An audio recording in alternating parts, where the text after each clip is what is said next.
So, Nick, what does this fourth title and the Finals MVP mean for Steph's legacy?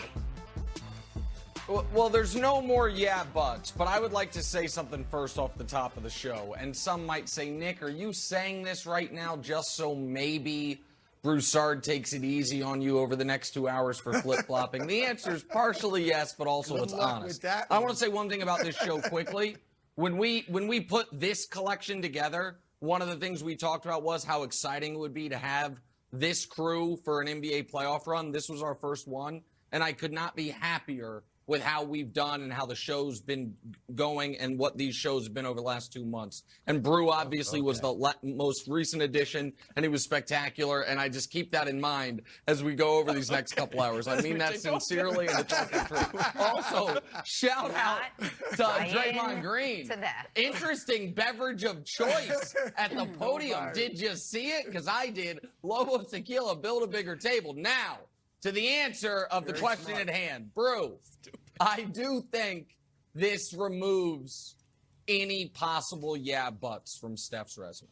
Steph already had a unique unicorn resume. Greatest shooter ever, greatest small guy ever is something you have emphasized, and one of the most selfless teammates ever, as demonstrated by him inviting Durant to his city, to his team, probably cost him $100 million of potential equity with Under Armour, all of it, to win titles. But now he also not only has a Finals MVP, but a Finals MVP that came due to a magnificent performance. And not all Finals MVPs, you look at them, you're like, oh, that guy was really good, but it wasn't like, wow. No, Steph did exactly what I said he was going to do when I originally picked the Warriors in 6. God, dog it. Which was have his greatest finals ever, average around 30, 35 points per game, and dominate. And so you could see how much it mattered to him, Brew. The tears, yes, and he can say we won our 4th championship. He knew he needed this performance, and he delivered it. And that is how you become one of the Pantheon all-time greatest players ever. He already was in that room. Now no one can ever kick him out of it. Yeah, Nick, first of all, thank you for the kind words to start the show. No that was very nice of you. I was going to come on here and say I told you so. And you know I hate to do that. And your words almost stopped me from saying it. But, Nick, I told you so. Why did you? Look, I told Wilds, too. Wilds has been crying all series long about Jason Tatum and lamenting the performance of Jason Tatum. And we'll get into that. We'll get into that later. But I've told Wilds, look, he's young. Years from now, you all will look back and say, you know what? He learned from that. Those were growing pains he had to go through.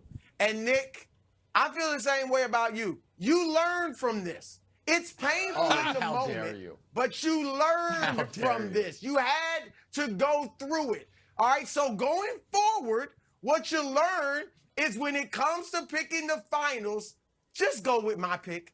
Just wait till I make my pick in the meeting and then piggyback. Piggyback on that, and you won't be in the position you're in today. All right, but all that said, I will say this for you. There is a little light at the end of the tunnel, Nick, because you are right about Steph with what you said. It does eliminate all of the questions, okay? And I agree. I do agree more with Draymond with, like, I think the Finals MVP is somewhat overrated because, as Nick said, we can name several where it's like, wow, he won it? Oh, he shouldn't have won that. You know, it's overrated. I think the main thing when you get this far is just winning the championship. Like Steph said, look, of course he's happy to win the Finals MVP, but it's more about winning the championship. But I will say this, perception becomes reality. And the perception in the media, among the haters, in the general public was he doesn't have a Finals MVP. And so he got that monkey off his back. Nick, a finals moment or series that he just absolutely owned. He did that. He owned this. He didn't just win the Finals MVP. He owned this series. Some people said he's not clutch, right? Where's the big shot? First of all, he goes 43-10, Wilds. in game 4, where if they lose that game, it's over. I mean, they did beat them 3 straight, obviously, but coming back from 3-1 probably wasn't going to happen, and he has the best game of his career. And then last night, 13 points in the fourth quarter, and virtually all of them were critical. I think nowadays in the three-point era, there is such a thing as a close 12-point game now. Really, because leads change so much and teams come back from big deficits so much that when Boston cut it to 9 with Grant Williams' three-point play, Steph drives by Al Horford, hits a layup. Al Horford hits a 3. It's within 10. Steph goes another driving layup. Like, he was huge with clutch plays and not just threes last night, but driving finishes. So, Nick, I'm with you, and I'm going to say this, and we'll get to it later. He is a top 10 player of all time.